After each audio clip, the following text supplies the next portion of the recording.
কি পরিমাণ যুবক আজকে অনলাইনে জুয়া খেলে, প্রতিদিন লক্ষ লক্ষ যুবক। আপনারা বাবারা জানেনও না, এখন আর ওই কোনাকানিতে জুয়া খেলে না। এখন সবাই আপনার ঘরে, আপনার সন্তান পাশের রুমে সারা রাত অনলাইনে মোবাইলে হয় জুয়া খেলে, নয়তো নারীর উলঙ্গ ছবি দেখে আপন ঘরে। চেহারা সুরত দেখলেই তো বোঝা যায়, চুল চেহারা কালো মলিন, সাফা সুফা ভিতরে ঢুকে গেছে, অল্প বয়স্ক। দেখায় বুঝাই যায়। দিনের পর দিন এক ওয়াক্ত নামাজ নাই, একটা সেজদা নাই কপালে। অভিশপ্ত ওই চেহারা দেখলেই তো বোঝা যায়, অভিশপ্ত ওই চেহারা দেখলেই তো বোঝা যায়। বেনামাজির চেহারা দেখলেই চেনা যায়। তুমি যত পাউডারই দাও বাবা, বুঝা যায়, হাইওয়ানের চেহারা বুঝাই যায়। আল্লাহ আমাদেরকে বুঝ দান করেন। এই শেষ কথা হলো, এখন আমাদের প্রত্যেকের এটা, আমি যে আয়াতটা পড়ছি, এই আয়াতের মূল বক্তব্য কি? আল্লাহ তাআলা বলছেন, নারী কিংবা পুরুষ, পুরুষ কিংবা নারী, জওয়ান কিংবা বৃদ্ধ, কারো দ্বারাই যেন সমাজের মধ্যে, মুসলিম জনবসতিতে অশ্লীলতা, বেহায়াপনা, অসভ্যতা, নোংরামি যেন না ছড়ায়। যে নারী বেপর্দা, যে মেয়ে বেহায়া, যেই মেয়ে চরিত্রহীন, যে মেয়ে মহিলা পর পুরুষকে নিজের শরীর যৌবন দেহ প্রদর্শন করে, হারাম কোনো সম্পর্ক করে, হারাম কোনো প্রেমের নামে অশ্লীলতা, ব্যভিচার, জিনা, অসভ্যতার নোংরামি করে। মনে রাখবেন, জিনা কিন্তু শুধু লজ্জাস্থানের অপকর্মকেই জিনা বলে না। জিনা হাতে ছুঁয়েলে কোনো ভিন নারী, সেটাকেও হাতের জিনা বলে। নবীজি বলছেন, চোখ দিয়ে কোনো ভিন নারী দেখলে এটাকে চোখের জিনা বলে। পাও দিয়ে কোনো ভিন নারীর সাথে হাঁটলে এটা পায়ের জিনা। কোনো অন্তর দিয়ে ভিন নারী সম্পর্কে কল্পনা চিন্তা ভাবনা করলে এটা অন্তরের জিনা। লজ্জাস্থান দিয়ে জিনা করলে সেটাও জিনা, লজ্জাস্থানের সবটাই জিনা। আল্লাহ তাআলা এই আয়াতের মধ্যে বলছে, যার দ্বারা জিনাকেই বলে অশ্লীলতা, অশ্লীলতাকেই বলে জিনা, ব্যভিচার। অর্থাৎ নারীকে কেন্দ্র করে যে গুনাহ, নাচ গান, বাদ্য, বেপরদিগি, বেহায়াপনা, হারাম প্রেম ভালোবাসার নামে হারাম সম্পর্ক, এই যেই কোনো রকমের গুনাহ কোনো নারীর দ্বারা, নারীকে মাধ্যম করে হয়, এটাকে বলে আরবিতে ফাহিশা, অশ্লীলতা। ফাহশা অশ্লীলতা, ফাওয়াহিশ অশ্লীলতা। এটা কোরআনে আল্লাহ বারবার নিষেধ করছে, বারবার। ওয়ালা তাকরাবুজ জিনা ইন্নাহু কানা ফাহিশা। আল্লাহ বলছে জিনার কাছে যেও না, এটা ফাহিশা। ওয়ালা তাকরাবুল ফাওয়াহিশা মা যাহারা মিনহা ওয়া মা বাতান। আল্লাহ বলছে প্রকাশ্যে কিংবা গোপনে অশ্লীলতার কাছেও যেও না। আল্লাহ বলছে কুল ইন্নাল্লাহা লা ইয়া'মুরু বিল ফাহশা। নবী বলে দেন, আল্লাহ কোনো অশ্লীলতার আদেশ করে নাই, তোমরা করবা না। এভাবে বারবার আছে, বারবার বারবার বারবার। আল্লাহ বলছে ওয়ালা ইয়াজনুন, জিনা করবা না। ওয়া ইয়াফআল যালিকা ইয়ালকা আসামা। যে জিনা ব্যভিচার করবে, আমি নিশ্চিত আল্লাহ ওয়াদা দিছি তোমাকে শাস্তির মুখোমুখি হইতে হবে। কেমন শাস্তি? ইউদাআফ লাহুল আযাবু। আল্লাহ বলে প্রত্যেকটা শাস্তি দ্বিগুণ করে দেওয়া হবে। তোমার সমস্ত পাপের শাস্তি জিনার কারণে দ্বিগুণ করা হবে। আল্লাহ নবী বলছে, খোদার কসম বন্ধু, বুখারী মুসলিমের হাদিস, নবীজি বলছে লা ইয়াজনি জানি হিনা ইয়াজনি ওয়া হুয়া মুমিন। যখন কেউ জিনা করে, নবী বলছে সে মুমিন থাকে না, সে মুমিন থাকে না, সে মুমিন থাকে না। জিনাকারী মুমিন হয় না। আয-যানি লা ইয়ানকিহু ইল্লা যানিয়াতান। আল্লাহ কোরআনে বলছে জিনাকারী পুরুষ কোন জিনাকারী ব্যভিচারী নারী ছাড়া অন্য কাউকে বিবাহ করতে পারে না। অতএব অসৎ ছেলে, মনে রাখো তোর বউ হবে 6 নম্বর। তখন বুঝবি বাপ, অন্ত মানুষের বেডি চাও, মনে করো তেমন অসুবিধা নাই, মানুষের বেডি চাইয়া শেষ। কিন্তু যেদিন তোমার ঘরে বউ আসবে আর টের পাইবা বেডি 3 নম্বর, তখন বুঝবা দুনিয়ার ঘরটাই হয়ে যাবে জাহান্নামের টুকরা। খোদার গজব সেদিন টের পাইবা। বেডি যখন ফাসাদ লাথি দিবে, তখন বুঝবা। এই বেশি দিন দেরি নাই, রঙের গুড্ডি উড়াও। রঙের গুড্ডি কি উড়াও, টের পা। আমরা জানি না, প্রতিদিন কি পরিমাণ মানুষের পারিবারিক অশান্তির কথা শুনি চাচা, মনে হয় মাঝে মাঝে কাঁদি। সব পাবলিকের কাছে কে বলেনি, বলে তো আমগো কাছে দোয়া চাই যে, বুঝেন নাই কথাটা? এটা তো স্বাভাবিক। দোয়া আমগো কাছে তো কানে কানে বলে, আলাদা বলে পারিবারিক অশান্তির কথা। কোটি টাকার মালিক, আমি তো ঢাকা শহরে জুমা পড়াই চাচা, 1000 কোটি টাকার মালিক তো আমি চিনি, আমগো মুসল্লি তো কোটি টাকার মালিক তো আমরা চিনি।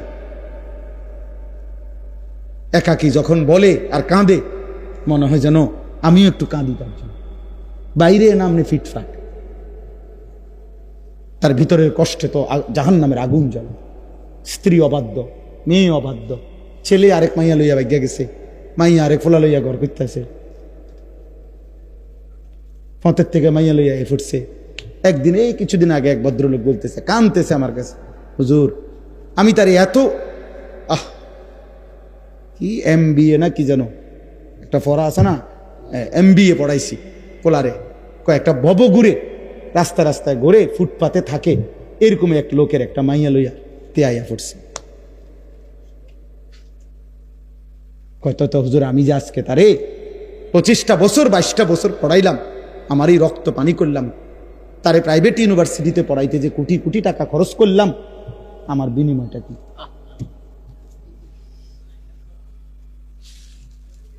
বলো বাবা। প্রিয় বন্ধু, আল্লাহ তাআলা বলছে এই কথাই, তোমার দ্বারা যেন কোনো অস্থিরতা না ছড়ায়, কোনো মেয়ের দ্বারা যেন কোনো অস্থিরতা না ছড়ায়। আমাদের এই বালিকা মাদ্রাসাগুলো কি জন্য? দিন শেখাবার জন্য, আখলাক শিখাবার জন্য, চরিত্র শিখাবার জন্য। এক মেয়েকে এটা বলার জন্য, তোমার ইজ্জত, তোমার সতীত্ব, তোমার চরিত্র এটা এক পবিত্র আমানত, এটা শেখানোর চেষ্টা করা হয়, এটা বুঝানোর চেষ্টা করা হয়। তারে কোরআনের আলো দেওয়া হয়, তারে সুন্নার আলো দেওয়া হয়, বিনিময়ে সে বুঝে আমার ইজ্জতের দাম অনেক, আমার সতীত্বের দাম অনেক। রাস্তার বখাটে দুশ্চরিত্র খারাইয়া মুতে এরম অসভ্য জানোয়ারের জন্য আমার জীবন না।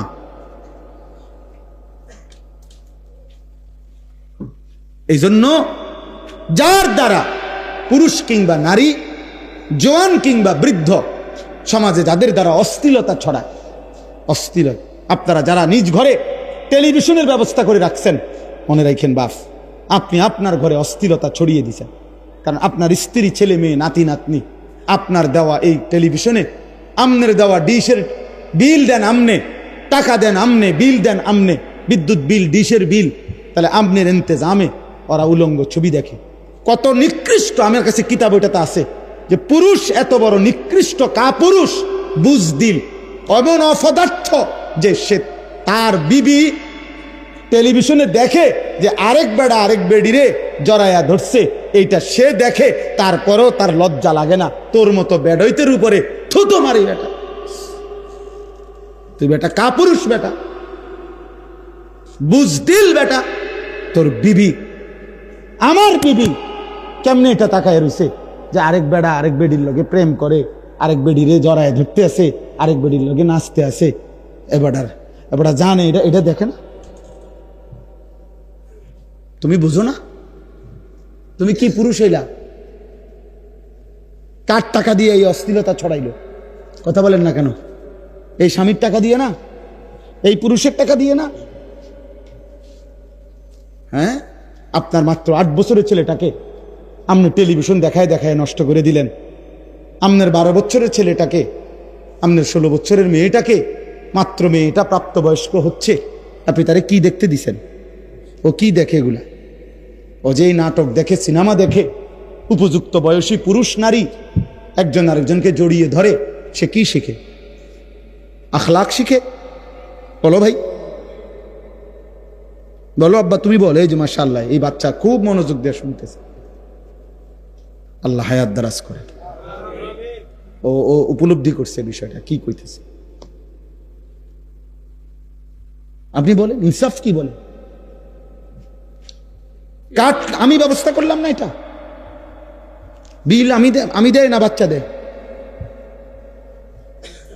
আল্লাহ তাআলা বলছে ইন্নাল্লাযীনা ইউহিব্বুনা, এই আয়াত শুনে নিশ্চয়ই যারা পছন্দ করে, আন তাশিআল ফাহিশাতু, ছড়িয়ে পড়ুক অশ্লীলতা, ফিল্লাযীনা আমানু, মুমিন মুসলমানদের সমাজে অশ্লীলতা ছড়িয়ে পড়ুক, ঘরে ঘরে, বাড়িতে বাড়িতে, মহল্লায় মহল্লায়, গলিতে গলিতে।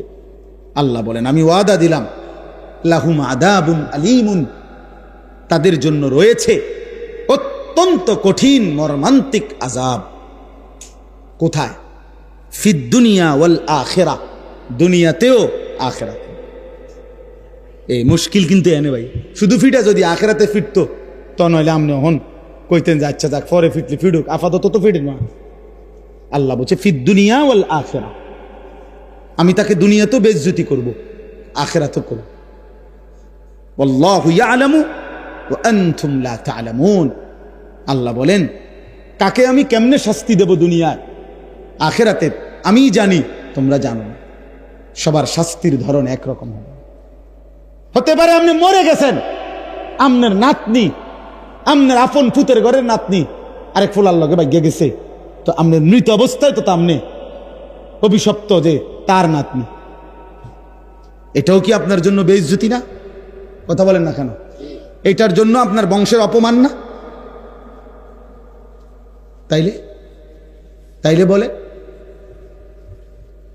ধরে নিলাম কোনো না কোনো ভাবে আল্লাহ বলছে আমি তোরে বেইজ্জতি করব। হ্যাঁ, এই কথা, এটাই আয়াত, এই একটা আয়াতে পড়ছে ইন্নাল্লাযীনা ইউহিব্বুনা আন তাশিআল ফাহিশা, আমার দ্বারা যেন কোনো অশ্লীলতা না ছড়ায়, আমি কোনো গুনার পরিবেশ তৈরি করে যাব না, এটা আমার সিদ্ধান্ত থাকতে হবে। আমার ফুট কানতে কানতে মরে যায়, আর কানতে কানতে মরে না। মেয়ে কানতে কানতে মরবে না, টেলিভিশন না দেখা ওই কতক্ষণ কানবো, চাই হাতে কান্দুক, মোবাইল তারা আমি দেখতে দেব না, হে কতক্ষণ কানবো, 2 ঘন্টা নাহলে 4 ঘন্টা, এরপর আস্তে 2 দিন 4 দিন 10 দিন কানতে কানতে একদিন সে বুঝবে এটা আমারে দিবে না। কথা বুঝেন নাই? সে ঠিকই কি ফিরে আসবে। আমার জীবনে আমার একজন ঘনিষ্ঠ আত্মীয়, আমার পরিবারের একজন, আমি ছাত্র জীবনে তখন শেষ না, ছাত্র জীবনটা আমি তখন মাত্র নতুন চাকরি করি, তা আমার ঘরের পরিবারের একজন, আমার ফ্যামিলির বংশের কাছের একজন, ক্রিকেট বিশ্বকাপ শুরু হয়েছে, তো হেতে একটা ছোট টেলিভিশন কিনে আনছে, ছোট্ট, এটা দিয়ে রাত্রে হেতে ক্রিকেট খেলা চাইতো, তো খুব ক্রিকেট খেলার ফোক আছিল সাউনের আর কি, তো এইটা দিয়ে চাইতো, আবার লুকাইয়া বালিশের কভারের ভিতরে এটা রেখে দিত হেতে। আমি এটা টের পাইছি একদিন, তো পরে রাইতে যখন আসতে বাইরে গেছে, আসতে আমি ডানতে বাইরে কইরা ভাঙ্গা একটা গুঁড়া গুঁড়া বানাই দিয়েছিল, বানাইয়া মানে গুঁড়া গুঁড়া টুকরা টুকরা কইরা ভাঙ্গা একটা শপিং ব্যাগ পলিথিনের মতো এটার মধ্যে লইয়া হেবে হেইতে আইসে, আর তারে আমি কইলাম নাম ধরে যে 10 সাইড বাইরে হালাই দিয়া, হেইতে তো এটা দেখেই বুঝছে যে কিতা হালাইতে দিছে, আর একটা শব্দ এতে জিগাইছেও না এটা কি কেন ভাঙলেন, হেও আর কথা কইছে না, আমিও আর কোনো কথা বলছি না, যেটা ভাঙ্গরের আমার এটা ভাঙ্গে লাইছে, অত বুঝছে যে আমার এটা দেখতে দিবে না। প্রিয় ভাই আমার, অতএব একটা জরুরি কথা মনে রাখবেন, ইমাম শাফিঈ রাহমাতুল্লাহ আলাইহি একজন ইমাম, 4 মাযহাবের একজন ইমাম। আমরা 4টা মাযহাবের কথা জানি না, হানাফি, শাফিঈ, মালিকি, হাম্বলি। এই শাফি মাযহাবের যিনি ইমাম, ইমাম শাফি, উনি বলছেন ইন্না জিনা দাইনুন, এটা সাংঘাতিক কথা, খুব ভয়ের কথা। উনি বলছে হে মুসলিম, হে যুবক শোনো, জিনা এবং ব্যভিচার এটা কিন্তু দাইন, মানে ঋণ। ঋণ ঋণ ঋণ বুঝেননি? কিতা ঋণ? কিতা কর্জ, কর্জ, হাওলাত, হাওলাত বুঝেন তো না? তিনি বলছে ইন্না জিনা দাইনুন, নিশ্চয়ই জিনা ব্যভিচার, নারীর সাথে অসভ্যতা, এটা একটি দাইন, এটা একটা ঋণ, তুমি যেন একটা ঋণ নিলা। এবার মনে রেখো, তিনি বলছে হে যুবক, হে মুসলিম, অবশ্যই তোমার পরিবারের কাউকে দিয়ে তোমাকে এই ঋণ শোধ দিতে হবে। বুঝছনি যুবক? যদি তুমি তওবা না করো আর আল্লাহ যদি মাফ না করে, তোমার ফ্যামিলির কেউ না কেউ এটা শুদ্ধ, হয় তোমার বিবি, নয় তোমার বোন, নয় তোমার কন্যা।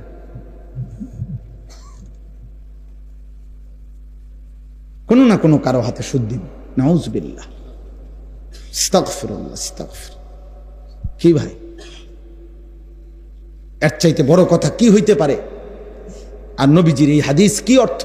যে নবীজি বলছে জেনাকারী মোমেন থাকে না, ব্যভিচারী মোমেন থাকে না।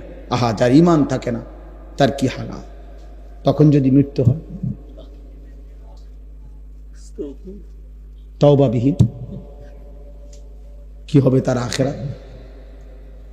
কারণ কোনো ব্যক্তি যত বড় নাফরমানি হোক, যদি ঈমান টিকে থাকে, 1000 কোটি বছর জাহান্নামে জ্বললেও একদিন মুক্তি পাওয়ার সুযোগ আছে। ঈমান না থাকলে চিরস্থায়ী জাহান্নাম। ঈমান না থাকলে কি? আল্লাহ আমাদেরকে মাফ করে দেন। তাহলে আজকে এটাই বললাম, আপনাদের মেয়েদেরকে দিন শেখাবেন। একটা মেয়ের চরিত্রহীন হওয়া, একটা মেয়ে বেপরদা হওয়া, একটা মেয়ে খারাপ হওয়া, এটা শুধু ওই মেয়ের গুনাহ না, বরং একটা সমাজ নষ্ট করে দেওয়া। একটা পাড়া শেষ, একটা মহল্লা শেষ, শত শত যুবকের জীবন শেষ, শত শত যুবকের আখলাক শেষ। এজন্য একটি মেয়ের চরিত্র, একটি মেয়ের হায়া, শরম, লজ্জা, ইজ্জত, পবিত্রতা, অনেক কিছু, অনেক কিছু, অনেক কিছু। এই জন্য নবীজি সাল্লাল্লাহু আলাইহি সাল্লাম বলছেন, আল মারআতু আওরাতুন, নারী পর্দায় থাকার বিষয়, আড়ালে থাকার বস্তু। ফাইজা খারাজাত, নারী যখন বেপর্দা বের হয়, ইস্তাশরাফাহা শাইতান, শয়তান তখন পর পুরুষের চোখে তাকে লোভনীয়, আকর্ষণীয় করে দেখায়। এজন্য নারী নিগ্রু কালো যদি হয়, পুরুষ তার দিকে কি করে তাকিয়ে। কোন যুবতী নারী যদি একেবারে কি হয়, নিগ্রু হয়, একেবারে কালো হয়, আফ্রিকান নিগ্রু, কিন্তু যুবতী,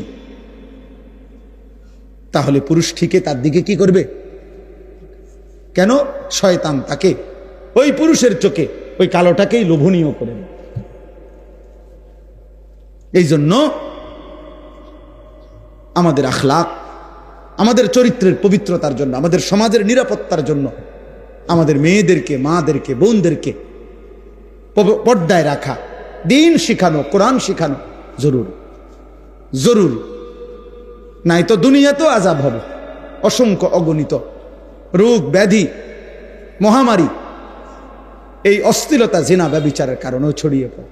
এইডস নামক মহামারী পৃথিবী থেকে এখনো নিশ্চিহ্ন হয় নাই। আর এর একমাত্র অন্যতম কারণ অবাধ যৌনাচার, জিনা, ব্যভিচার। আল্লাহ তাআলা আমাদের যুবকদেরকে, আমাদের মেয়েদেরকে, মা বোনদেরকে হেফাজত করেন। বাবারা, আপনাদের কাছে অনুরোধ, নিজের ছেলে মেয়ের দ্বীনের প্রতি নজর দিয়ে যুদ্ধ করেন, কষ্ট করেন। ছেলেটা নামাজ কেন পড়বে না? মেয়েটা পর্দা কেন করবে না? স্ত্রী কেন পর্দা করবে না? আপনি এটার উপরে 1000 বার চেষ্টা করেন, আলেমে দ্বীনকে পরামর্শ নেন, কোরআন সুন্নাহর দিক নির্দেশনা কি আছে এটা আপনি জেনে নেন। আপনি ওই পদ্ধতি প্রয়োগ করেন। স্ত্রী যদি নামাজ না পড়ে, আল্লাহর বিধান কি? স্ত্রী যদি পর্দা না করে, আল্লাহর বিধান কি? ছেলে মেয়ে যদি সেজদা না করে, হারামের মধ্যে লিপ্ত থাকে, আল্লাহর বিধান কি? এটা জেনে আমল করার চেষ্টা করে। এমন নয়তো আপনিও আটকাবেন, সন্তানাদিও আটকাবেন। আখিরাতের ময়দানে কমপক্ষে প্রত্যেক মানুষকে নিজের এবং নিজ পরিবারের সদস্যদের ব্যাপারে আল্লাহ পাক জিজ্ঞাসা করবেন। এটুকুর জবাব সবাই দিতে হবে। কমপক্ষে এর মাফ কারণে আমি আর আমার বিবি বাচ্চা একই হিসাব আমারই দিতে হবে। তোমার বিবি বেনামাজি হলো কেন? বেপর্দা হলো কেন? তোমার ছেলে মেয়ে নামাজ পড়লো না কেন? আপনি কদ্দুর বলছেন, কি বলছেন, কদ্দুর চেষ্টা করছেন? আল্লাহর কাছে তো হিসাব আছে, ঠিক না? কথা বলে না কেন? আল্লাহর হিসাবে যদি হয় যে না, আমার বান্দা তার শেষ নিঃশ্বাস পর্যন্ত চেষ্টা করছে, তো ঠিক আছে, আল্লাহ মাফ করে দিবে। আর যদি আল্লাহ তো জানে আপনি কদ্দুর চেষ্টা করছেন না করছেন? আপনি নামাজের ফিকির করছেন যেদ্দুর, বিদেশের ফিকির করছেন তাতে 100 গুণ বেশি। আরে তো বাদ দাও, লাগতো না, পড়লে ফরুক, না পড়লে নাই, চাই বিদেশ ফাটাই দাও। বিদেশের 12 লাখ টাকা ব্যবস্থা করতে দুয়ারে দুয়ারে ঘুরছেন আপনি, 3 লাখ টাকা সুদে লইছেন, 3 লাখ টাকা কিস্তিতে লইছেন, 6 লাখ টাকা জমি বেচা লইছেন, 12 লাখ টাকা মিলাইয়া বিদেশ ফাটাইছেন আব্বা। আরপর হুজুরের থেকে আইয়া কইছেন, হুজুর খাস করে দোয়া করিয়েন তার লাগিয়া, আল্লাহ আল্লাহ করিয়া বহুত কষ্ট করিয়া টাকা মিলাইছি, খাস করে দোয়া করতো। কি দোয়া? হুজুরে কি দোয়া করতো যে আল্লাহ উনি যে সুদে টাকা দিল সেটি বরকত দেন নাকি? তো কিটা দোয়া করতো? হুজুরে কি দোয়া করতো যে আল্লাহ উনার কিস্তিতে বরকত দেন। এই দোয়া করলে তো হুজুরের ঈমান থাকবে না, জানেন এটা? হারামের উপরে দোয়া করলে কি থাকে না?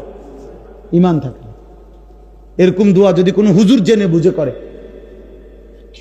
তো হুজুরের ঈমান থাকবে না, তো মুসিবত না? মামনিটা কি খামখেয়ালি মনে করছেন? হারামের উপরে দোয়া করা যায় না, হারামের উপরে আল্লাহর কাছে কি করা যায় না, এটা নিষেধ, হারাম এটা। এই জন্য বিদেশ পাঠাইতে আমি নিষেধ করি না। যার রিজিক বিদেশ সে বিদেশেই যাবে, যার রিজিক এখানে সেখানেই থাকবে। প্রতি লোকমা যার খাবার যেখানে সে সেখানে পৌঁছবেই। কিন্তু আমার সিদ্ধান্ত থাকতে হবে আমি হারাম করব না, আমি হারাম নেব না, আমি আল্লাহর নাফরমানি মানব না। আমি যুদ্ধ আমার সন্তানের সাথে আপনি বলে দেন, বুঝায়, বাপ তুই আল্লাহকে সেজদা করো না, বিবি তুমি নামাজ পড়ো না, পর্দা করো না। তুমি মনে রাখো যদি আমি দুনিয়াতে ভয়ে আতঙ্কে যদি তোমার লগে নাও পারি তো মনে রাখো আমার মনের কষ্ট থেকে যাবে। আমি তোমার লগে পারলাম না ঠিক আছে, কিন্তু তুমি আমার এটা মনে রাখো আমি তোমার প্রতি অসন্তুষ্ট। ছেলেরে বইল বাপ যে বাপ তোর উপরে আমি অসন্তুষ্ট, তো যে সন্তানের উপরে তার মা বাবা অসন্তুষ্ট ও জাহান্নামী।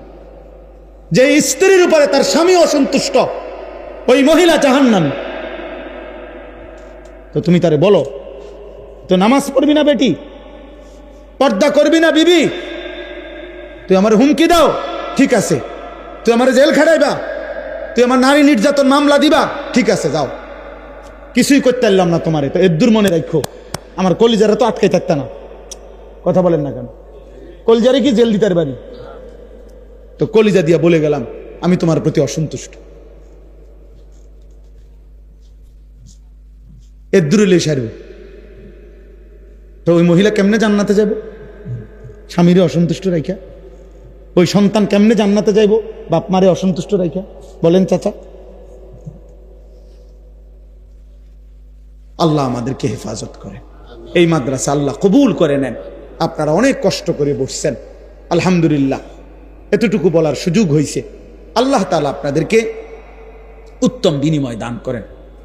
আমার কাছে একটা চমৎকার কিতাব আছে, এই কিতাবটা আমি একজন বড় বুজুর্গের লিখিত কিতাব, একজন মুসলমানের জীবনের একেবারে জন্ম থেকে মৃত্যু পর্যন্ত আমাদের নবী সাল্লাল্লাহু আলাইহি ওয়াসাল্লামের জীবনের যত সুন্নাত, যত তরিকা, যা দরকার একেবারে খুঁটিনাটি বিন্দু বিসর্গ সব এই কিতাবের মধ্যে আছে। তালিমুস সুন্নাহ এই কিতাবটার না, একেবারে বিস্তারিত দলিল ব্যাখ্যা সহ নবীজি সাল্লাল্লাহু আলাইহি সাল্লামের জীবনে আমাদের যত প্রয়োজনীয় সব কিছুর সুন্নাহ, একেবারে পুরা ইসলামের যত সুন্নত দরকার সব এটার মধ্যে আছে। আলহামদুলিল্লাহ আমি ইচ্ছা করি এটা সিলেট থেকে একজন প্রিয় ভাইয়ের মাধ্যমে আমি আনাইছি কিনা, যে আই মাহফিলে বলমু কিনে নিবে 350 টাকা। কোনো আল্লাহর বান্দার যদি দরকার হয়, মানে এমনি শুধু আমার ব্যবসার জন্য না, আমি এমনি যে আল্লাহর বান্দারা পাক শিখুক জানুক। ঘরে একটা সময় আমাদের দেশে ঘরে ঘরে মুকসুদুল মুমিনিন একটা বই সবখানে থাকতো, বেহেশতি জেউর ঘরে ঘরে থাকতো।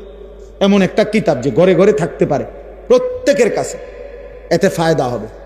আপনারা আমগো গাড়ির কাছে আছে, এইটা ইনশাআল্লাহ ভালো লাগবে কারো কাছে থাকলে টাকা কিনে নিয়েন, 350 টাকা।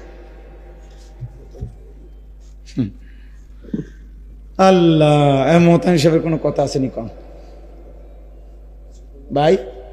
ও ভাই আল্লাহ কবুল করে। আপনার নাম কি? ও আমি দেখছি, আমি মনে হয়। আল্লাহ কবুল করে নেন। আল্লাহ আপনাদের সময়কে, বেশি শক্ত কথা বলে ফেলছি নাকি তা ভাই? আমি তো এনে আসছি আগে না, আব্দুল মুমিন ভাইয়ের, মুমিনুল হক ভাইয়ের মাদ্রাসায় বয়ান করছি। 11 মাগরিবের পরে মনে বয়ান করছি নাকি, এসার পর পর। হ্যাঁ গো, মনের কষ্ট যে আমি গেছি গা, এক সময় আইসা রাইতে থাকেলাই নাকি তা। হ্যাঁ, আলহামদুলিল্লাহ। আল্লাহ তাআলা সবাইকে ভালো রাখেন। দিন মানে প্রিয় যুবক ছেলেরা, নওজোয়ান বন্ধু, নষ্ট হইও না বাপ। কেউ মনে রাখবেন, শেষবারের মতো বল, মনের আবেগে বল, তুমি তোমারে নষ্ট করো না বাপ। এই পৃথিবী তোমারে মনে রাখবে না, এই বন্ধুরা তোমারে মনে রাখবে না, কেউ না। তোমারে আল্লাহ মনে রাখবে, তোমারে তোমার মদিনার নবী মনে রাখবে। তোমার জন্য যদি কেউ কাঁদে, সে তোমার মদিনার রাসূল কাঁদে। কেউ যদি তোমার জন্য চোখের পানি ফেলে, সে তোমার মা। কেউ যদি তোমার জন্য চোখের পানি ফেলে, সে তোমার বাবা। ওই বন্ধুরা চোখের পানি ফেলবে না। আল্লাহ আমাদেরকে হেফাজত করেন। আলহামদুলিল্লাহ রাব্বিল আলামিন। আল্লাহুম্মা আনতাস সালাম ওয়া মিনকাস সালাম, তাবারাকতা ইয়া যাল জালালি ওয়াল ইকরাম। ইয়া রাব্বি লাকাল হামদু কামা ইয়ানবাগি লিজালালি ওয়াজহিকা ওয়া আযীমি সুলতানিক। সাল্লি আলা মুহাম্মাদিন কামা হুয়া আহলুক ওয়াফআল বিনা খায়রান কামা আনতা শানুক ইয়া আরহামার রাহিমিন।